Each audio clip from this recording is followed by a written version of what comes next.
Hello everyone.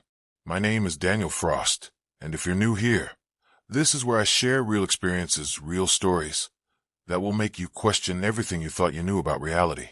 Today's story is something I never thought I'd be sharing publicly, because honestly, part of me still can't believe it happened, but it did, and I have the proof to show for it.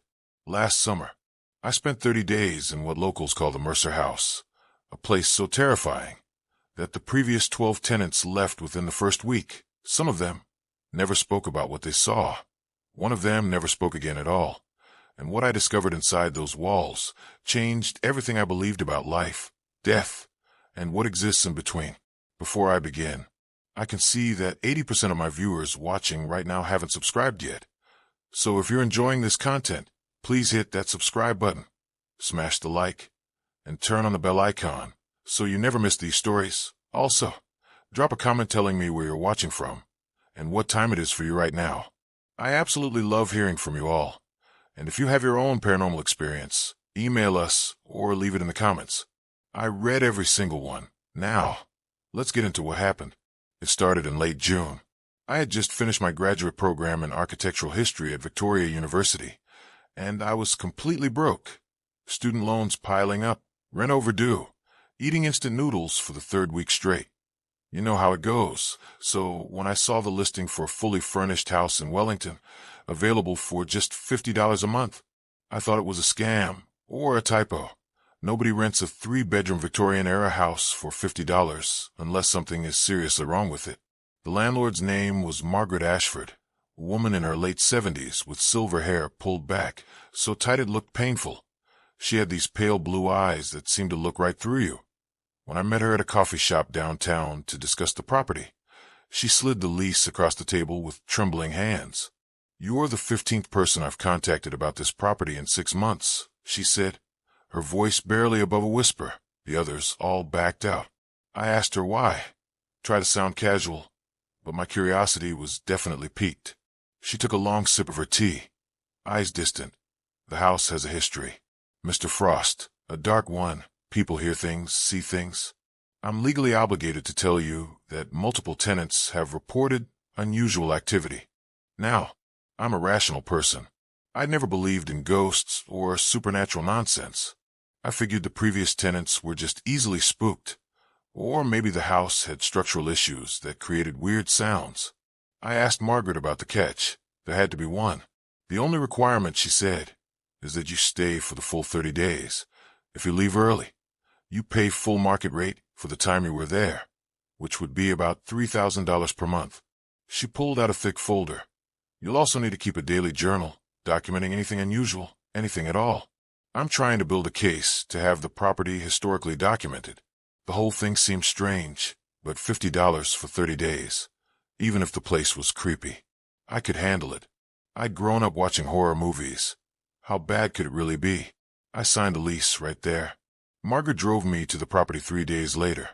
It was located on the outskirts of Wellington, down a long gravel road surrounded by dense bush. The house itself was stunning.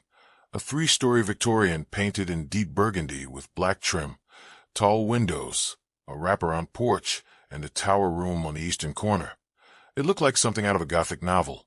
The Mercer House was built in 1873. Margaret explained as we walked up the front steps, by a surgeon named Dr. James Mercer. He lived here with his wife and 3 children until 1891, when something terrible happened. I waited for her to continue, but she just unlocked the front door, the heavy wood creaking as it swung inward. The interior took my breath away. Original hardwood floors, ornate crown molding, a grand staircase that curved up to the 2nd floor, antique furniture that looked like it belonged in a museum. Everything was immaculate, not a speck of dust anywhere. "I have a cleaning service come weekly," Margaret said, noticing my surprise. "The house may have problems, but I maintain it properly." She showed me the main floor, a large sitting room with a fireplace, a dining room with a table that could seat 12, a kitchen that had been modernized but still retained its vintage charm. The 2nd floor had 3 bedrooms and a bathroom, and the 3rd floor, the tower room, was locked. "You're not to go up there," Margaret said firmly, pulling the keys from the lock. "That room stays sealed. It's a condition of your lease." I started to ask why. but the look on her face stopped me. Pure fear. This woman was genuinely terrified of something in that tower room. She handed me 2 keys, one for the front door, one for my bedroom. "I'll check in once a week," she said, "and Mr. Frost, please, take the journal keeping seriously. Write down everything, no matter how small or insignificant it seems." Then she left, and I was alone in the Mercer house. The first night was quiet, almost too quiet. I'd moved in with just a duffel bag of clothes, my laptop, and some basic supplies. The house was so far from town that I couldn't hear any traffic, no neighbors, just the wind moving through the trees outside. I set up in the largest bedroom on the 2nd floor. It had a massive 4-poster bed, a writing desk by the window, and a wardrobe that looked like it belonged in Narnia. I spent the evening exploring, taking photos, documenting the architecture for my own interest. The house was incredible. Every room had some unique detail: hand-carved woodwork, original light fixtures, stained glass windows. I couldn't understand why anyone would leave this place. Around 11 p.m., I decided to go to bed. I was exhausted from moving and cleaning. I changed into sweatpants and a t-shirt, climbed into the enormous bed, and turned off the lamp. That's when I heard it. Footsteps on the floor above me. Slow, deliberate, pacing back and forth. I sat up, heart suddenly racing. The tower room was directly above my bedroom, the room Margaret had forbidden me from entering. The footsteps continued, heel to toe, like someone walking the length of the room, then turning and walking back. I grabbed my phone, checked the time. 11:23 p.m. The footsteps stopped. I waited in the darkness, listening. Every nerve on alert. Minutes passed, nothing. I tried to rationalize it. Old houses settle, with expands and contracts. Maybe it was an animal in the attic. But those footsteps had sounded distinctly human, deliberate, intentional. I eventually fell asleep, though it took hours, and when I woke the next morning, I convinced myself I'd imagined it. But I wrote it down in the journal anyway. June 23rd, 11:23 p.m., footsteps in tower room. Day 2 was uneventful. I spent most of it in town, getting groceries, familiarizing myself with the area. When I returned to the house around 5 p.m., everything seemed normal. I made dinner, worked on some job applications, watched a movie on my laptop. At exactly 11:23 p.m., the footsteps started again. This time I was ready. I grabbed my phone, turned on a voice recorder, and captured nearly 10 minutes of clear, unmistakable footsteps, pacing back and forth, always the same pattern, same rhythm. When they stopped, I played back the recording, crystal clear. There was no denying what I'd heard. I decided to investigate. I knew the tower room was locked, but maybe I could figure out what was causing the sound. I crept up to the 3rd floor landing, my phone's flashlight cutting through the darkness. The door to the tower room was old, thick oak with an iron handle. I pressed my ear against it, listening. Silence. I tried the handle, locked of course. I was about to head back downstairs when I noticed something. The gap at the bottom of the door. There was light coming from inside, a faint, flickering glow, like candlelight. But that was impossible. The room was locked. I'd been alone in the house all day. There was no way someone could be inside. I knocked on the door. "Hello, is someone there?" The light went out immediately, and I heard a voice, soft female, whispering, "Get out." I practically flew down the stairs, back to my bedroom, heart hammering so hard I thought I might pass out. I locked my door, shoved a chair under the handle, and didn't sleep at all that night. The next morning, in the harsh light of day, I almost called Margaret to tell her I was leaving. But then I'd owe her $3,000, money I absolutely didn't have, plus part of me. The part that had spent years studying old buildings and their histories was curious. What was really happening here? There had to be a logical explanation. Before we continue, if you're enjoying this story, please take a second to hit that like button. It really helps the channel grow. And if you haven't subscribed yet, what are you waiting for? We post stories like this every week. Also, leave a comment below telling me if you believe in ghosts, or if you think there's always a rational explanation. I want to know what you think. I spent day 3 researching the Mercer house, trying to find any information about its history. Dr. James Mercer had been a prominent surgeon in Wellington, well-respected, wealthy. He'd built this house for his family. His wife, Constance, and their 3 children. The youngest was a daughter, Hannah, who died in 1891 at age 16. The newspaper archives from that time were vague: tragic accident, sudden death, family in mourning, but no details about what actually happened. After Hannah's death, Dr. Mercer became reclusive, stopped seeing patients, rarely left the house. Then in 1893, he died. The official cause was listed as heart failure, but there were rumors, whispers, that he'd taken his own life. The house had changed hands multiple times over the decades, but I couldn't find much information about the other owners until I found a newspaper article from 1974. The headline read, "Family flees Mercer House after alleged haunting." According to the article, a family named the Caldwells had rented the house for the summer. They lasted 6 days. The father, Ryan Caldwell, told reporters that they'd experienced unexplained phenomena, including footsteps, voices, objects moving on their own, and apparitions of a young woman in a white dress. The article quoted Ryan as saying, "Something evil lives in that house, something that doesn't want to living there. We're lucky we got out when we did." There were other reports scattered over the years, always the same story. People moved in, experienced terrifying events, and left, sometimes within hours. And almost everyone mentioned the tower room. That night, day 3, I decided to stay awake and observe. I set up my laptop in the bedroom, positioned to record audio and video, and waited. 11:23 p.m., right on schedule, the footsteps began. But this time, something was different. After about 5 minutes of pacing, I heard a new sound, a door opening, then footsteps on the stairs, coming down from the 3rd floor, coming toward my room. I watched in frozen terror as my door handle began to turn, slowly testing. I'd locked it. Thank God I'd locked it. The handle turned back and forth, then stopped. I could see a shadow under the door, blocking the light from the hallway. Someone or something was standing right outside. I couldn't breathe, couldn't move, just stared at that shadow waiting. Then knock, 3 soft taps. And that voice again, clearer this time. "Why won't you help me?" The shadow moved away. Footsteps retreated down the hallway. I heard them descend the main staircase, then silence. I didn't leave my room until sunrise. The laptop had recorded everything. The audio was clear: footsteps, door handle turning, the knocking, and that voice, young female, pleading, "Why won't you help me?" This was day 4, and I was already considering breaking my lease. But something in that voice, the desperation, the sadness, it didn't sound malevolent. It sounded lost, alone, scared. Against every instinct of self-preservation, I decided to try something. That evening, I wrote a note, simple, direct. "Hannah, if that's you, I want to help, but I don't understand what you need. Please tell me." I left the note on the landing outside the tower room, then went back to my bedroom and waited. 11:23 p.m., the footsteps started. But this time, they stopped after just a few minutes.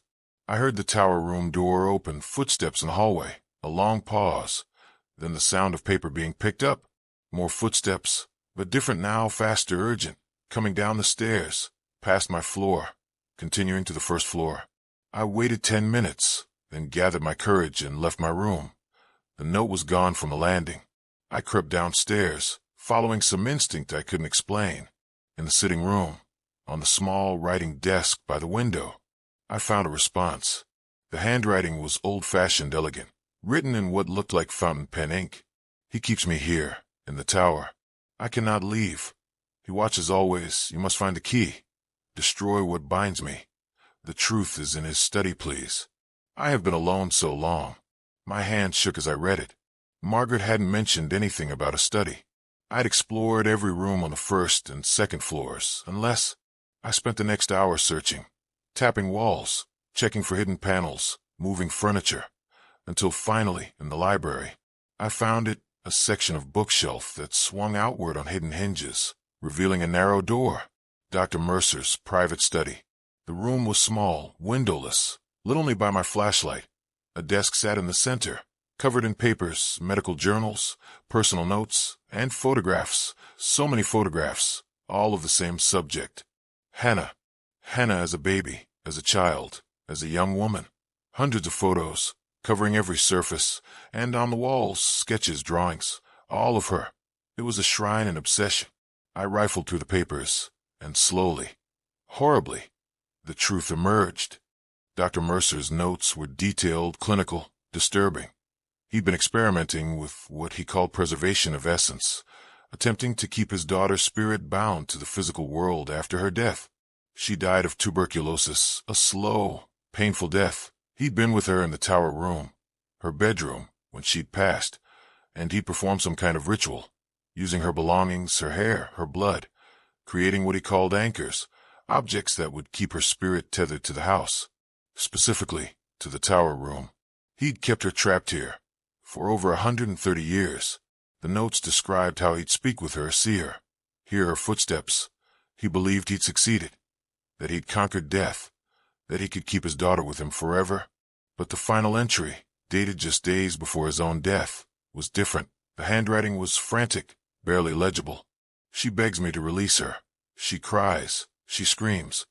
What have I done? God forgive me. What have I done? But I cannot let her go. I cannot be alone. I sat in that hidden study, surrounded by the evidence of a father's love turned into a prison, and I understood. Hannah wasn't haunting this house out of malevolence. She was trapped, bound by her father's grief and desperation, unable to move on, unable to find peace. The note had said to destroy what binds me. I searched through the study, looking for anything that might be these anchors. I found them in a locked drawer. The key was hidden in a hollowed-out book. Inside the drawer, carefully arranged, were items that made my stomach turn. A lock of hair tied with ribbon, a small vial of what looked like dried blood, a photograph burned at the edges, a silver locket, and a journal. Hannah's journal, her own words from when she was alive. These were the anchors. These were what kept her here. But I couldn't just destroy them, could I?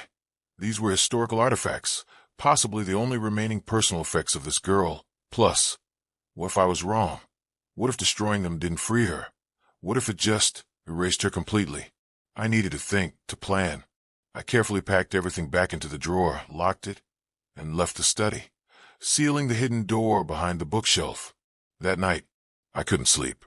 I kept thinking about Hannah, about being trapped in one room for over a century, watching the world change through the windows, unable to leave, unable to rest. At 11:23, the footsteps began, but they sounded different now, slower, sadder. And then I heard crying, soft, heartbroken sobbing from the tower room. I sat on my bed, listening to this girl, this dead girl, cry, and I made my decision. I was going to free her, but before I could do anything, I needed to understand more. I needed to know exactly what Dr. Mercer had done, and more importantly, I needed to make sure that destroying those anchors would actually help Hannah and not harm her further. The next morning, day 5, I returned to the hidden study, this time with a clearer mind. I photographed everything, every page of Dr. Mercer's notes, every sketch, every photograph. I wanted a complete record of what I'd found. As I worked, I noticed something I'd missed the night before. There was a second drawer in the desk, smaller, hidden beneath a false bottom in the first drawer. Inside this second drawer was another journal, but this one was different. It was Dr. Mercer's personal diary, not his clinical notes, but his private thoughts, his confessions. I sat on the floor of that cramped study, and I read. The entries started normally enough. A father's love for his daughter, his pride in her accomplishments, his hopes for her future. But then, the tone changed. Hannah had fallen ill, tuberculosis, a death sentence in the 1890s. Dr. Mercer wrote about his desperation, his fury at his own helplessness. Here he was, a surgeon, a man of science, and he couldn't save his own child. He wrote about the treatments he tried, the medicines, the consultations with other doctors. Nothing worked. Hannah grew weaker, day by day, hour by hour, and Dr. Mercer grew more obsessed. He began researching, not medical treatments, but something else, something darker.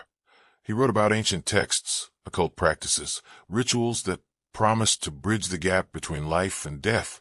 He convinced himself that if he couldn't save Hannah's body, he could at least preserve her soul, keep her with him in the house, in the tower room where she'd spent her final months.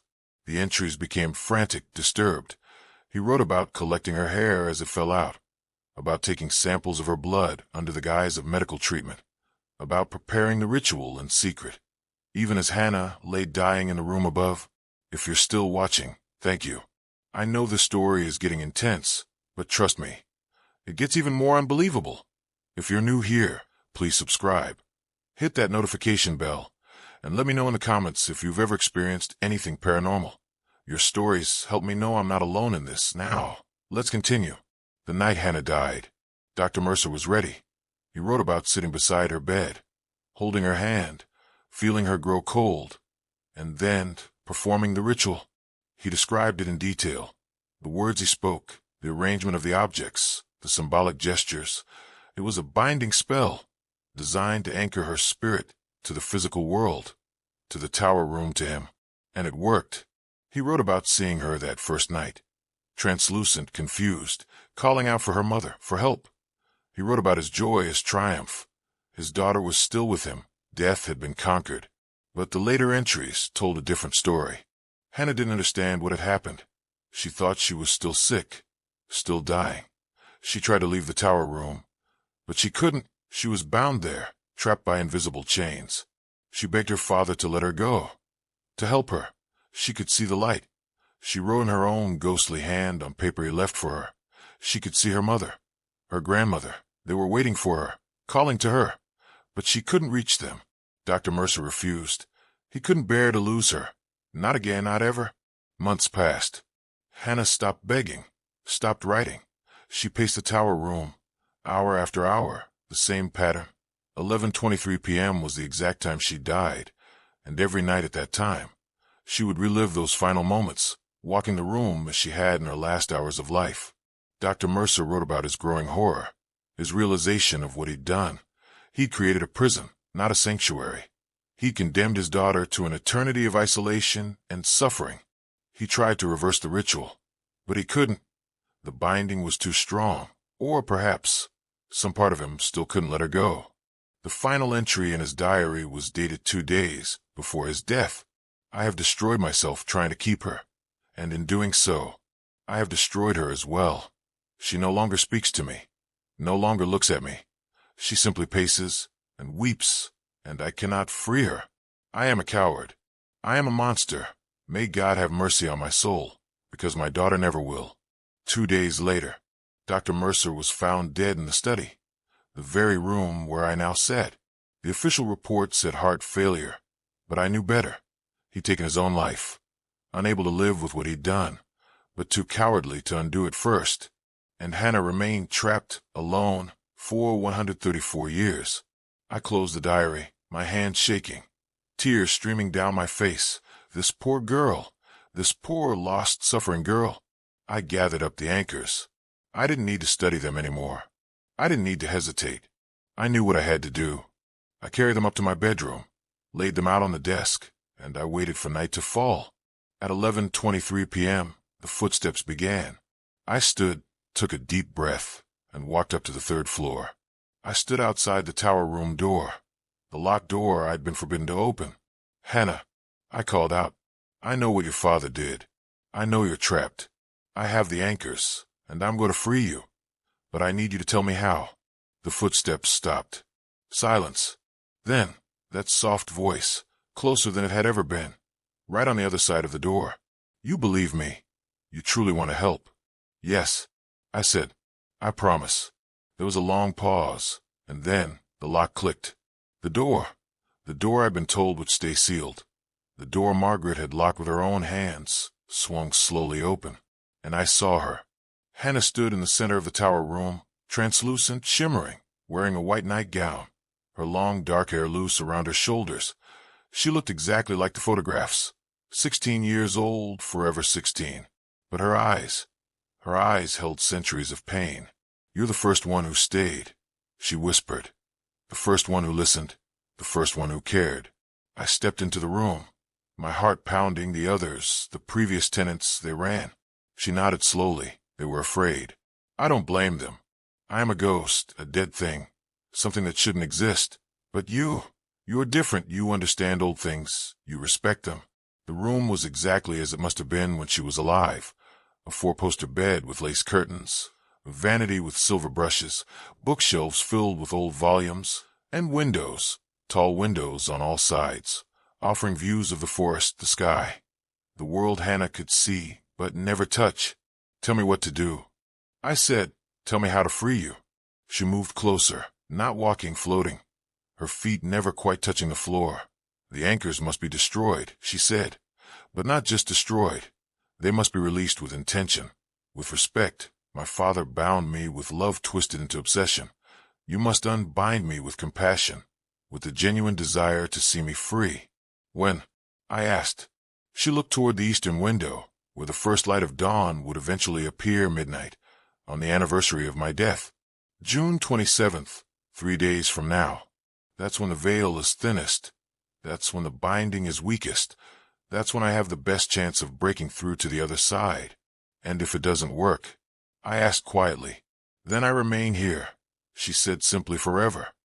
But I would rather try and fail than spend another 100 years wondering if freedom was possible. I'll do it, I promised. I'll help you. She smiled then, sad and beautiful and heartbreaking. Thank you. Daniel Frost, thank you for seeing me. Not as a monster, not as a curiosity, but as a person, someone who deserves peace. The next 3 days were the strangest of my life. I spent them preparing for the ritual, but also, I spent them with Hannah. She couldn't leave the tower room, but I could visit, and I did for hours at a time. We talked about everything, about her life, her dreams, the world she'd lost. She told me about growing up in the house, when it was new, when the forest around it was less dense, when there were gardens and pathways. She told me about her siblings, her older brothers, who had died in the war, her mother, who had died of influenza. She told me about Thomas, the boy she'd loved, the boy she'd been engaged to marry, that had plans. He was going to build them a house, smaller than the Mercer house, cozier. They were going to have children, 4 of them. She'd already picked out names. But then she got sick, and everything ended. I watched his funeral from this window, she said, pointing to the southern view. He died 2 years after me, factory accident, crushed by machinery. I screamed and screamed his name, but he couldn't hear me. No one could hear me. I was invisible, voiceless, powerless. She showed me her journals, the ones she'd written while alive, filled with sketches of wedding dresses, lists of baby names, recipes she wanted to try, descriptions of places she wanted to visit. Reading them destroyed me. This wasn't just a ghost. This was a girl who'd had a whole life ahead of her, a life that had been stolen by disease, and then her very soul had been stolen by her father's selfish love. I also spoke with Margaret during those 3 days. I called her on the second day and told her what I'd found, what I'd learned, what I was planning to do. She arrived within the hour, and together, we went up to the tower room. Margaret gasped when she saw Hannah, truly saw her for the first time. "Oh, my dear," she whispered. "I'm so sorry. I should have helped you years ago." Hannah floated closer. "You didn't know how," she said gently. "But Daniel does, he understands." Margaret spent an hour with Hannah, asking questions, listening to her story, weeping openly. She told Hannah about the 20 years she'd owned the house, about the guilt she'd carried, knowing something was wrong, but not knowing how to fix it. She told Hannah about the previous tenants, the ones who'd fled in terror, the ones who'd refused to talk about what they'd experienced, and the one, a young woman named Claire, who tried to help but couldn't, who'd left the house and checked herself into a psychiatric facility, convinced she was losing her mind. Hannah listened to all of it, and then she said something that shocked us both. "I don't blame them. I don't blame anyone, not my father, not the people who ran, not even Margaret for taking so long. I've had over a century to think, to process, to understand. My father was broken by grief. The tenants were rightfully afraid. And Margaret, you tried. You brought people here, hoping one of them would be brave enough to help, and finally one was." She looked at me, and I felt the weight of that look, the trust, the hope, the desperate need for release. Before we go further, I want to take a moment to thank our sponsor. Just kidding. I don't have sponsors. This channel is just me, sharing real experiences. But what I do need is your support. So please, if you haven't already, hit that subscribe button, leave a like, and share this video with anyone who loves true horror stories. It helps more than you know. Back to the story. And trust me, the scariest part is still coming. The day of the ritual, June 27th, arrived faster than I expected. I spent the morning gathering supplies, candles, sage salt. Margaret had researched traditional methods of spiritual release, and we wanted to do everything properly. We also decided to document everything. I set up my laptop to record, multiple cameras positioned around the tower room, audio recorders. I wanted proof of what was about to happen, not for views or attention, but because I knew, even as it was happening, that people would never believe me otherwise. Margaret arrived at sunset, carrying a bag of materials. Her face was pale, drawn. She looked like she hadn't slept in days. "Are you ready?" she asked me. "No," I said honestly, "but we're doing this anyway." We climbed to the third floor together. The tower room door stood open. Hannah was waiting by the eastern window, watching the last rays of sunlight fade. "It's almost time," she said softly. "I can feel it. The veil is already thinning." Margaret and I entered the room. We arranged the anchors on the hearth of the fireplace, the same fireplace that had kept Hannah warm during her final illness. We surrounded them with candles, created a circle of salt, laid sprigs of sage across the threshold. Hannah watched all of this with an expression I couldn't quite read. Hope, fear, longing, all mixed together. As the hour approached midnight, the temperature in the room began to drop. Our breath came out in visible clouds. The candles flickered despite there being no wind. "Something's happening," Margaret whispered. "The house knows." And she was right. I could feel it, a pressure building in the air, a sense of anticipation, like the house itself was holding its breath. Hannah began to glow brighter, more solid, more real than I'd ever seen her. "I can feel them," she said, her voice filled with wonder. "My mother, my grandmother. Thomas, they're so close. They've been waiting. All this time they've been waiting for me." Tears streamed down her translucent cheeks. "I'm scared," she admitted. "What if I've been dead so long that I don't remember how to move on? What if I'm too damaged, too broken?" "You're not broken," I told her firmly. "You're strong. You've survived over a century of isolation. You can survive this transition too." The clock in the hallway began to chime, marking the hour. 11 p.m., 1 hour to go. Margaret began to read from the notes we'd prepared. Prayers for release, for peace, for forgiveness. Words from multiple traditions. Christian, Buddhist, pagan. We weren't taking any chances. As she read, the air in the room began to shimmer, like heat waves rising from pavement, but cold, so cold. Hannah stood in the center of the room, her arms wrapped around herself. "I can hear him," she whispered. "My father. He's here. He's trying to stop this." "What?" I spun around, looking, but I saw nothing. "He's been here all along," Hannah said, "bound to the house just as I am, but weaker, less aware. He exists more as a presence, a will, than as a consciousness. But he knows what we're about to do, and he's fighting it." The candles began to go out, one by one. The windows rattled in their frames, the floorboards creaked and groaned. Somewhere below us, a door slammed. Margaret's voice grew louder, more insistent, reading faster, the prayers becoming almost a chant. 10 minutes to midnight. The anchors on the hearth began to move, sliding apart, as if invisible hands were separating them, trying to prevent their destruction. I grabbed the matches, held them ready. We had to time this perfectly. The moment midnight struck, the moment the veil was thinnest, that's when we had to act. Hannah was changing, flickering, one moment solid, the next almost invisible. She was caught between worlds, fighting against her father's binding even as he fought to maintain it. "Don't let him win," she gasped, "please. I can't do this for another 100 years. I can't." 5 minutes to midnight. The temperature dropped even further. I could see ice forming on the inside of the windows. My fingers were numb. Margaret's lips were turning blue. But we couldn't stop. We couldn't give up. The shimmering in the air intensified. And then I saw him. Just for a moment. A tall figure in the corner of the room, watching. Dr. Mercer. Or what was left of him. A shadow, a fragment, clinging to his obsession even in death. 2 minutes to midnight. Hannah collapsed to her knees. The effort of fighting against the binding was draining her. Whatever energy or consciousness kept her manifested was failing. Margaret finished the prayers, looked at me, nodded. 1 minute to midnight. I struck the match. The clock began to chime. 12 clear tones marking the midnight hour, the anniversary of Hannah's death. I touched the flame to the first anchor, the lock of hair.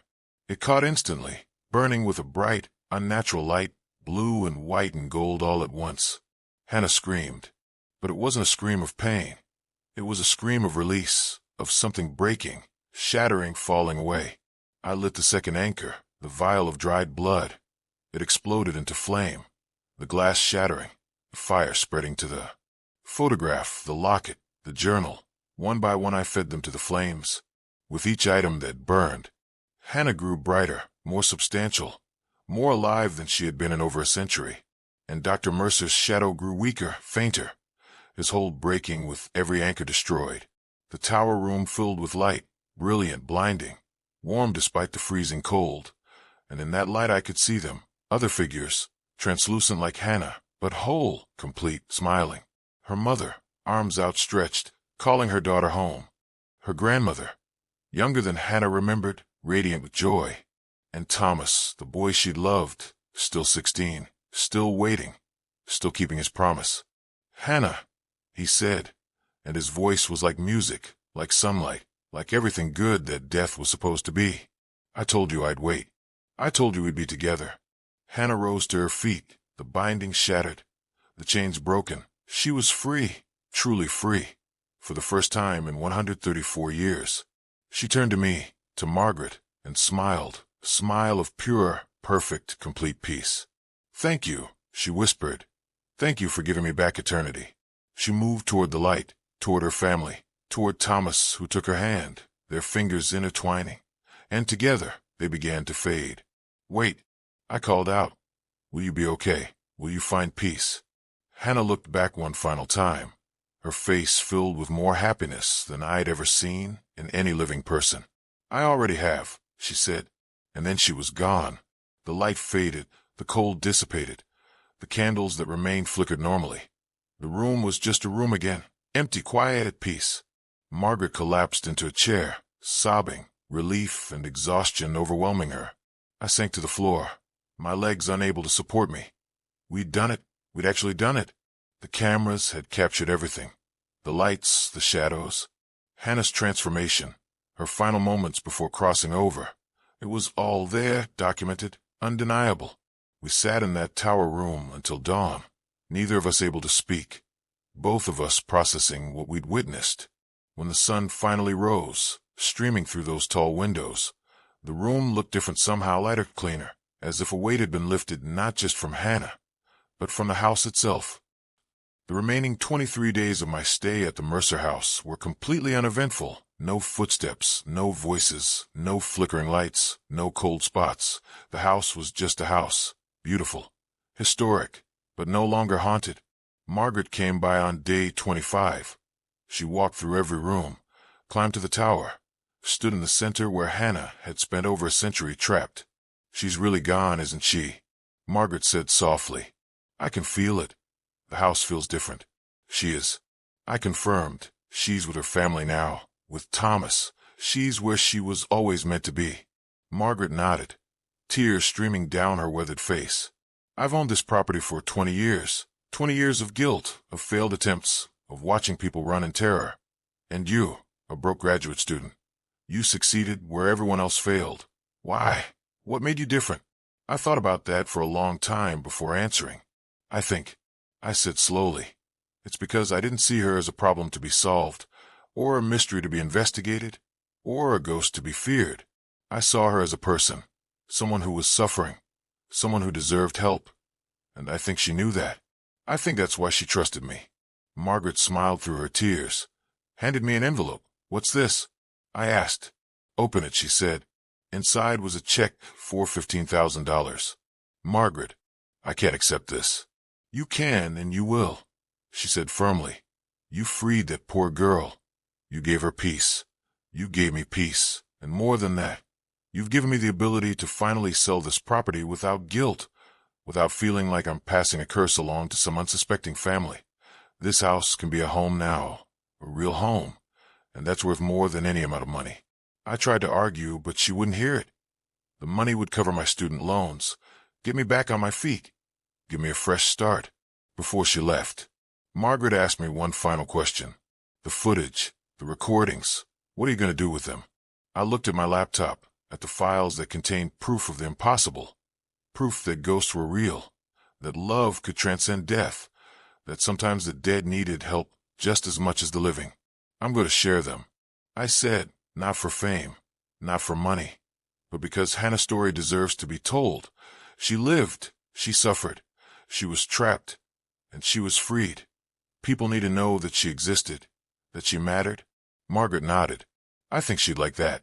I think she'd want people to know what her father did, not to condemn him, but to serve as a warning that love, when twisted by fear and desperation, can become the cruelest prison of all. On my final day at the Mercer house, day 30, I did one last walkthrough, saying goodbye to the place that had changed my life, changed my understanding of reality itself. I saved the tower room for last. Standing in that space, in the sunlight streaming through clean windows, I could almost see her. Hannah, in her white nightgown, pacing, waiting, hoping for freedom that seemed like it would never come. But it had come. We'd made sure of that. I left something in the tower room before I locked it for the final time. A letter, written in careful script, addressed to future owners of the house. In it, I told Hannah's story. I explained what had happened, what her father had done, and how she'd finally been freed. I included copies of the photographs I'd taken of Dr. Mercer's notes, of the anchors, before we destroyed them, of everything I'd found in that hidden study. I wanted anyone who ever lived in this house to know its history, to know that it had been home to both great love and great suffering, and that in the end, compassion had won. I left the Mercer house on July 23rd, exactly 30 days after I'd arrived. Margaret was waiting at the gate, ready to drive me back to town. As we pulled away, I looked back at the house one final time, that beautiful Victorian with its burgundy paint and black trim, its tall windows and wraparound porch, its tower room pointing toward the sky. And I swear, just for a moment, I saw her, Hannah standing in the tower window, translucent, faint, but smiling, waving goodbye. Not trapped anymore, just visiting, just checking in on the place she called home for so long. Then she was gone, and I knew, I absolutely knew, that she was at peace. That was 8 months ago, and since then my life has changed in ways I never expected. The footage I captured, the recordings, the documentation of Hannah's release. I shared all of it, and the response was overwhelming. Millions of people watched, commented, shared their own experiences with the paranormal, with loss, with grief, with the thin places where the living and the dead sometimes meet. Some people called me a fraud, said the videos were fake, that I'd used special effects and actors, and that's fine. I expected that. I don't need everyone to believe me. But others understood. They wrote to me about their own experiences, their own encounters with spirits who seemed trapped, lost, in need of help. And they asked me, how do we help them? What do we do? And I've tried to answer. I've tried to share what I learned from Hannah. The dead aren't so different from the living. They can be scared, confused, in pain. And sometimes they just need someone to listen, to care, to help them find their way home. I've been back to Wellington a few times since that summer. Margaret sold the Mercer house 6 months ago to a young family with 2 children. I met them briefly, warned them about the history, showed them the letter I'd left in the tower room. They weren't afraid. They were grateful. They said they could feel that the house was peaceful, welcoming. And that's exactly what it should be. The tower room is now a playroom for the children. I'm told they love it up there, love the views, love the space, love the light streaming through those tall windows. And sometimes, the mother told me, on quiet nights, she swears she can hear laughter, soft, gentle, joyful laughter that seems to come from nowhere. But it doesn't frighten her. It makes her smile. Because it sounds happy, it sounds free. I like to think that's Hannah, checking in, making sure the house she loved is being cared for, making sure the room that was once her prison is now filled with life and joy. I went back to the hidden study once, with the new owner's permission, to see if anything remained. The room had been emptied, cleaned, converted into a proper office space. All of Dr. Mercer's obsessive shrine to his daughter was gone. But on the desk, in the center, someone had placed a single photograph. It was one I'd seen before. Hannah at 15, smiling, holding a bouquet of wildflowers, looking happy and healthy and alive. The mother told me she'd found it tucked behind the others, and something about it felt different, felt right. Felt like this was the image that should be remembered, not the obsession, not the binding, not the centuries of suffering. Just a girl, in a moment of pure happiness. I stood in that study, in the place where Dr. Mercer had plotted and schemed and ultimately destroyed both himself and his daughter, and I felt nothing but sadness, sadness for a man who loved so much that it became poison, who couldn't let go even when letting go was the greatest act of love he could have given. But I also felt hope, because in the end love won, not the twisted, selfish love of Dr. Mercer, but the compassionate, selfless love that Margaret and I had shown Hannah, the love that set her free instead of binding her tighter. Since my time at the Mercer house, I've had other experiences, other encounters with what I can only describe as the supernatural, but nothing has affected me quite like Hannah's story. She taught me that death isn't always an ending. Sometimes it's just a transition, and sometimes that transition gets interrupted, delayed, corrupted by the desperation of those left behind. She taught me that the scariest ghosts aren't the ones who want to hurt you. They're the ones who need your help, but don't know how to ask for it. She taught me that listening, truly listening, can be more powerful than any ritual or spell or exorcism, because sometimes the dead just need to be heard, to be acknowledged, to be seen as more than monsters or curiosities, but as people who once lived, who once loved, who once dreamed of futures that never came. And most importantly, she taught me that letting go is the hardest thing we ever do, whether we're alive or dead, but it's also the most necessary, because holding on too tight, loving too much, fearing loss so deeply that we try to prevent it at any cost, that's when love becomes a cage, and cages, no matter how gilded, are still prisons. I still have the journal Margaret gave me, the one where I documented everything that happened during those 30 days. I've filled it completely, every page covered in my handwriting, recording not just the paranormal events, but my thoughts, my fears, my growing understanding of what I was dealing with. Sometimes I flip through it, reading entries from those first terrifying nights, when I heard footsteps and voices and didn't understand what was happening, when I was so close to running, to breaking my lease, to abandoning Hannah to another century of isolation. I'm glad I stayed. I'm glad I listened. I'm glad I found the courage to help, because Hannah deserved better than what her father gave her. She deserved peace, rest, the chance to be with the people she loved in whatever comes after this life. And now she has that. Now she's free. The footage I captured that night, the night of the ritual, the night Hannah crossed over, I've watched it hundreds of times, and every time I see something new, some detail I missed before, the way her face changed when she saw her mother, the pure joy, the recognition, the relief, the way she and Thomas held hands, fingers intertwining, like they'd never been apart, like death was just a brief interruption in a love that was always meant to be eternal. The way she looked back at me, at Margaret, with gratitude but also with forgiveness, forgiving her father, forgiving everyone who'd run from her, forgiving the universe for the cruelty of her death and the horror of her binding. She held no anger, no bitterness, no resentment, just peace, just love, just readiness to move on. That's what gets me every time I watch it, the grace she showed. After everything she'd endured, she still found it in herself to be kind, to be understanding, to be grateful. If I could be half as graceful in the face of suffering, I consider my life well lived. People ask me sometimes if I believe in God, in heaven, in an afterlife, and my answer is always the same. I don't know what exists beyond death. I don't know if there's a heaven or a hell or something else entirely, but I know what I saw that night in the tower room. I saw Hannah reunited with people she loved. I saw her move toward light and warmth and joy. I saw her find peace. So whatever comes after, wherever we go when we die, I know it's not nothing. I know consciousness continues in some form.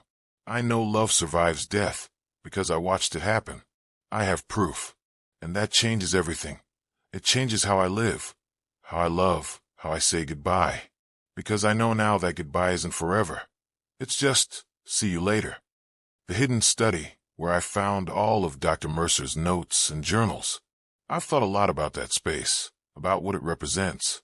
It was literally hidden, sealed away behind a false wall, just like Dr. Mercer had hidden the truth of what he'd done, hidden his guilt, his shame, his terrible secret.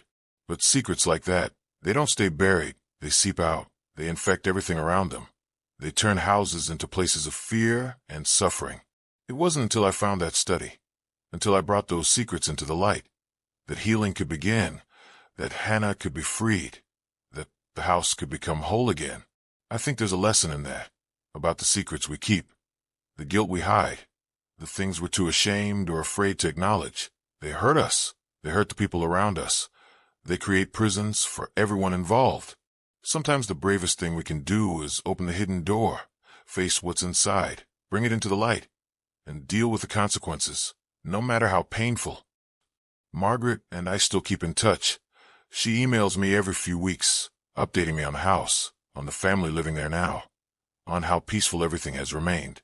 She told me recently that she's sleeping better than she has in 20 years, that the guilt that had weighed on her for so long has finally lifted, that she can think about the Mercer house now without feeling sick with worry and regret.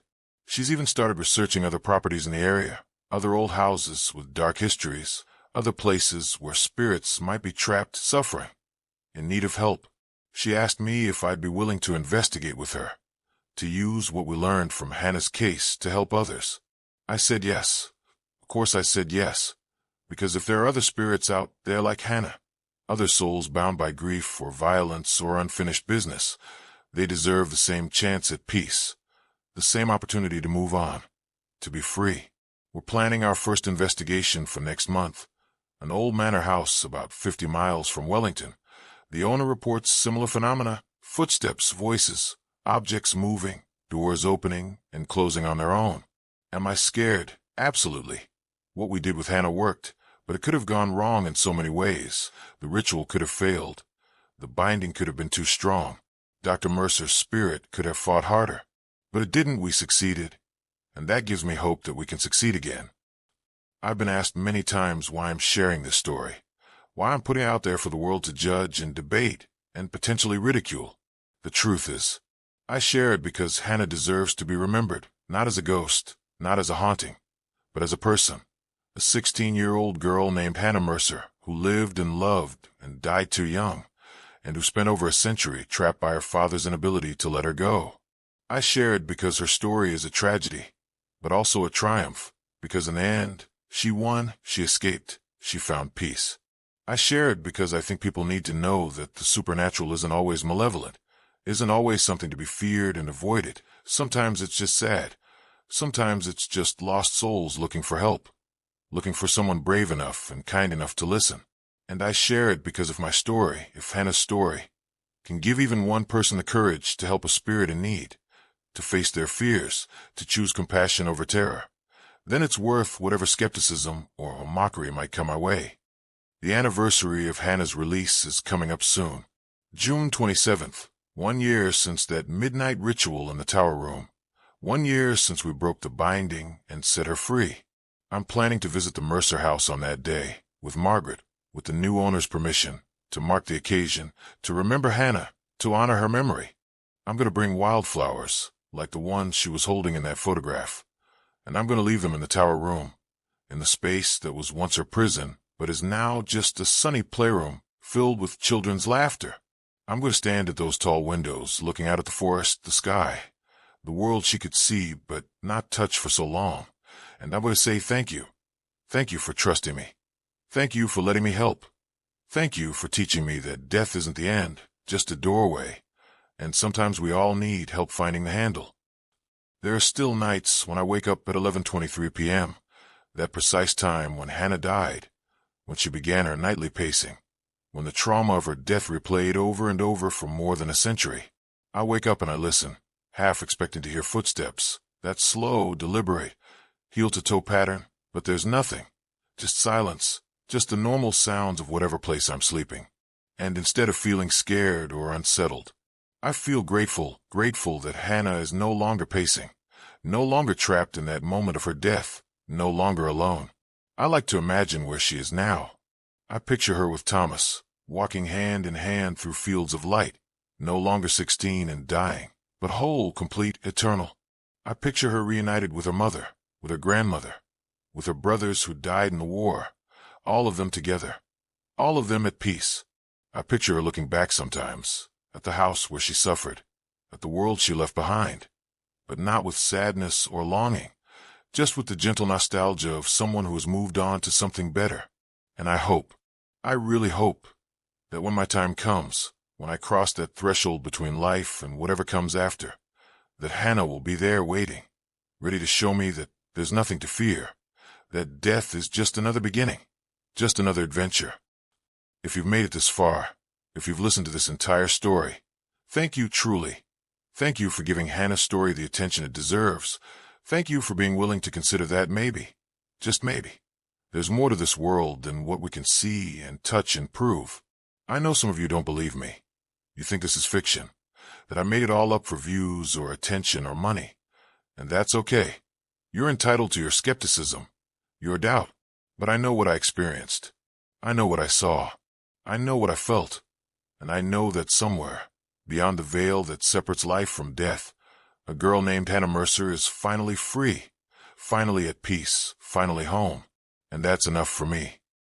Before I end this, I want to tell you about something that happened just last week.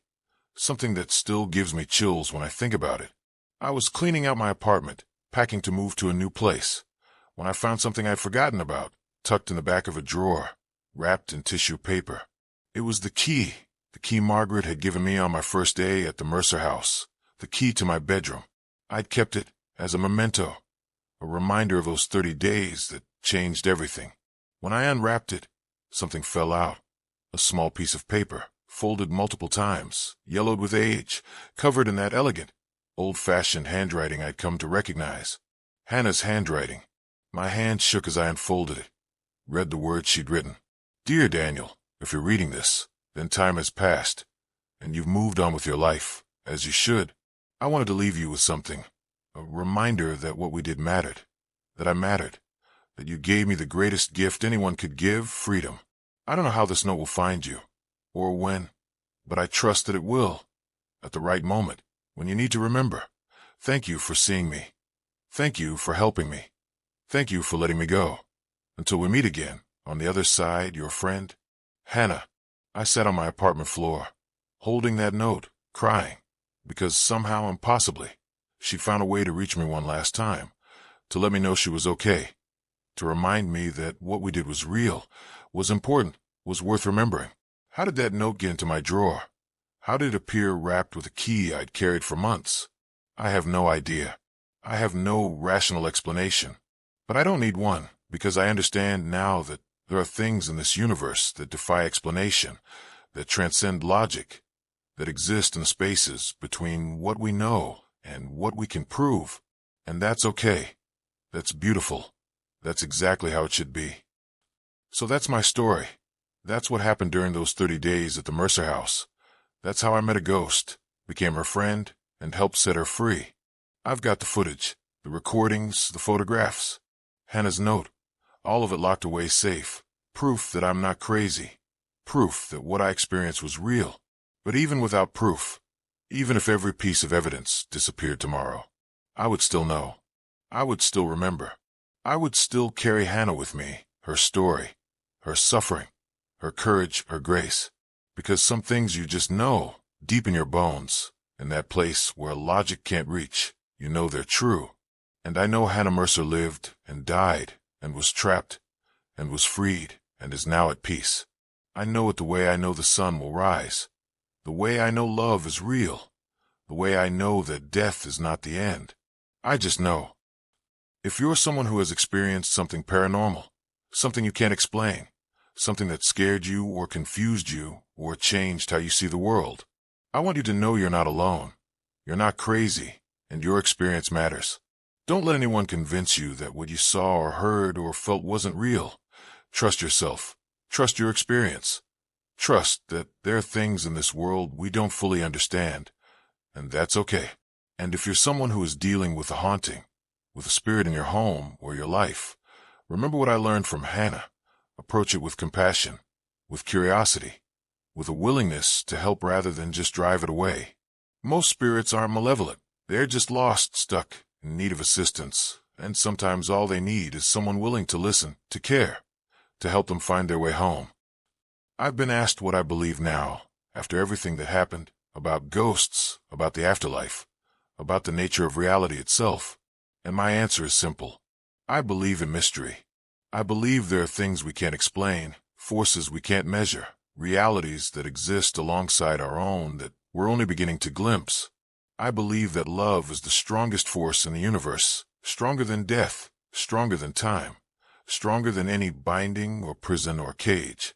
I believe that we're all connected, the living and the dead, separated only by the thinnest of veils, and that veil can be crossed with the right intention, the right compassion, the right willingness to help.